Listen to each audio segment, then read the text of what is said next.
Welcome back to Canada's Blonde Moment.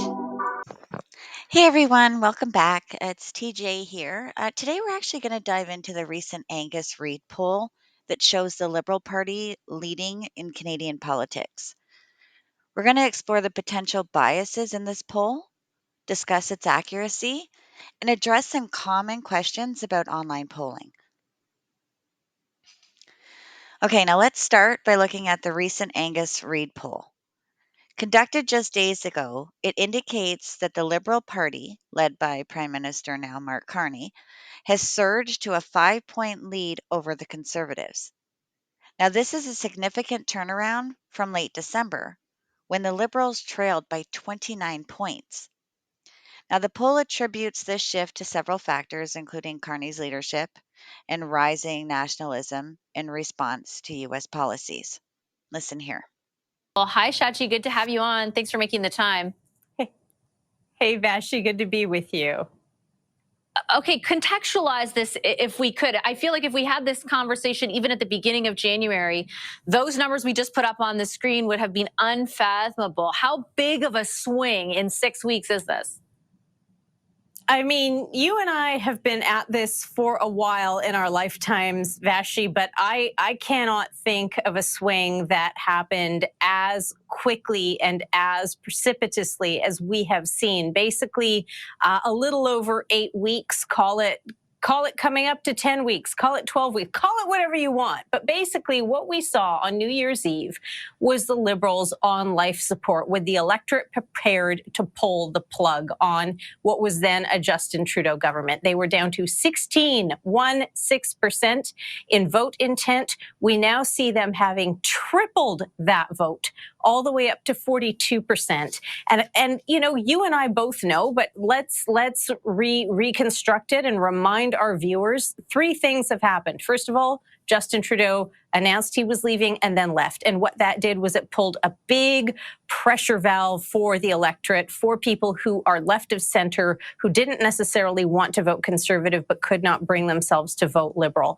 It also, I think, for those people, galvanized the potential of a landslide, of what was then looking like a landslide Conservative majority. Remember, at the end of last December, the Conservatives were at 45%. They have shed some support, not a catastrophic amount, but 8 points when you are dealing with numbers as close as this is, you know, it could well be the ball game. So that's the first thing that happened. Obviously, the second thing that happened was Donald Trump, the trade wars, the talk of tariffs, the talk of annexation, and that had a very unifying impact on Canadians. They felt very much like, you can't do this. You can't talk to us like that. You can't pick on us like that.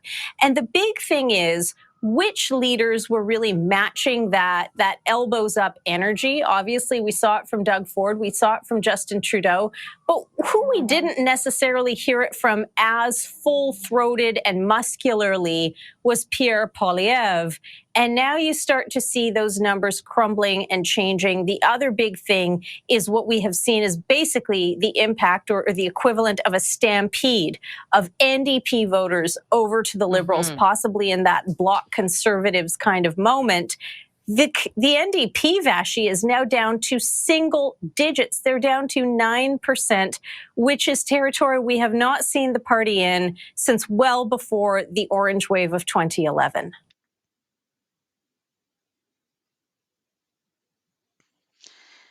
Okay, now let's address a question many of you might have.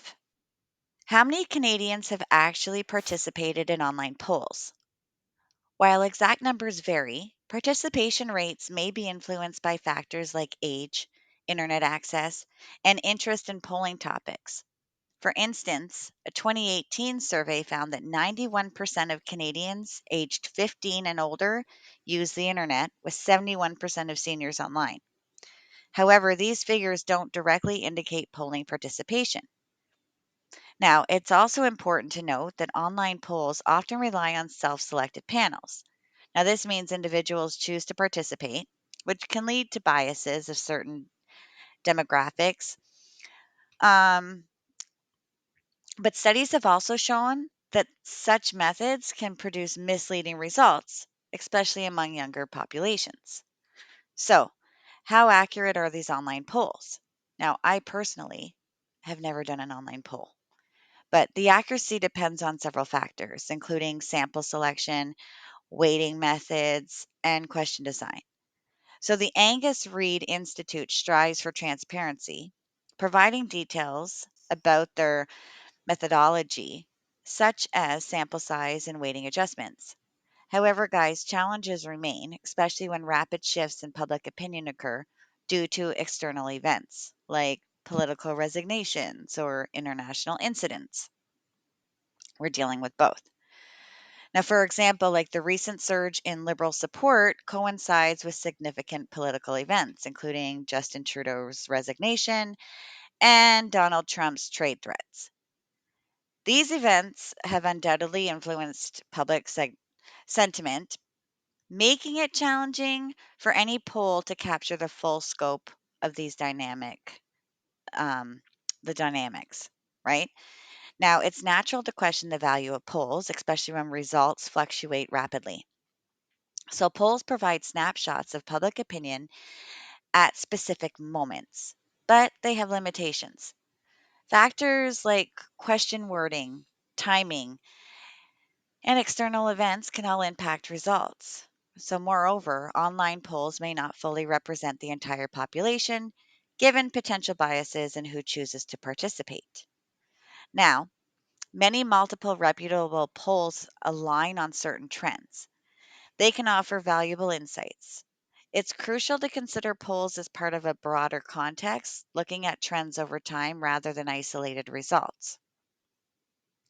So, many of you have shared that you've never participated in online polls as well, right? This is quite common as participation is voluntary and, often incentivized.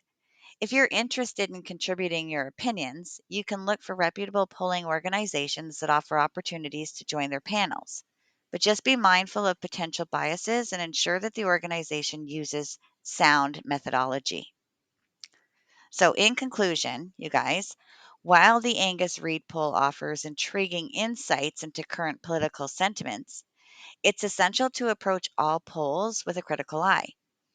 Understand their methodologies, consider potential biases, and view results as part of a larger picture.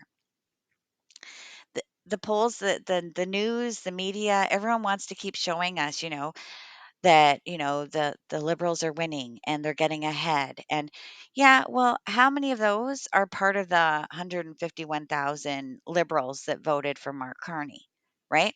It's not telling us how many people were polled. It's not telling us who.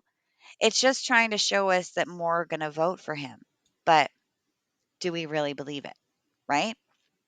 I don't know, right? Remember that polls are just tools to gauge public opinion, but they don't indicate customers.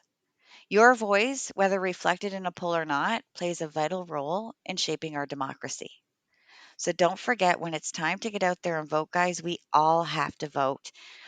Whether you're voting liberal, whether you're voting conservative, NDP, whatever you decide to vote, I mean, that is your choice. Just get out there and vote, right? Thank you for tuning in today. If you guys have questions or topics you'd like to explore, reach out to us on social media or through our website. Until next time, you guys, it was a pleasure, and I'm encouraging you to stay informed and stay engaged.